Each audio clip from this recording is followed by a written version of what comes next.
آره ترکس بابا خیلی تابلتر میره تو. کریم چاکریم دوستت داریم وجود تا دیگه دوستمو نداری؟ گوشی چطوره؟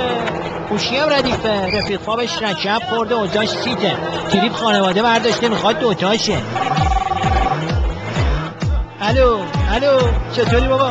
امشب سایلنت شد دیالوگ دارم، امشب یه تریپ رو برای بچه بذاریم در بند. جون ندارم. حالا بگو بولومتو دارم. جون کامبیز میتره کنیم خفن، تو اوکیه رو بده ما میریم. اوکی آره دیر نکنی ها، تو بیتینگم. اوکی سلام. مامی خودت ولی حالم داره به هم میخوره. میشه بره به پاپا؟ نه اصلا خودت بهش بگو بیاد جنازه لندکروزر که زدم به دیوار برداره ببره. خودت هم بهش بگو دلارا رو برام بگیره. یعنی چی؟ من دیگه اصلا اینجا نمیمونم. او مای گاد یعنی چی؟ تو سن همون مافتب میگیره یعنی چی؟ من فردا پرواز دارم مامی. اوکی بدا آتیش زدم به مالم، به دارو ندارم، لباسای تریپ های، کفشای توپ، تیشرتای لئوناردو، پیرنای هورود، بلوزای مال. خدا که ترکوندیم این بره بازار رو.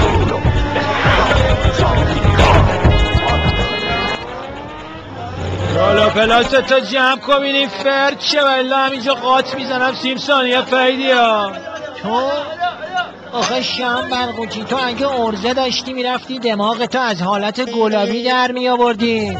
کش دست تو مردی که دست داده باشه آدم خوش کرده. چی؟ به من میگی دست داده خوشه؟ با منی؟ میکشم تو آدم کچی بده کچی بده.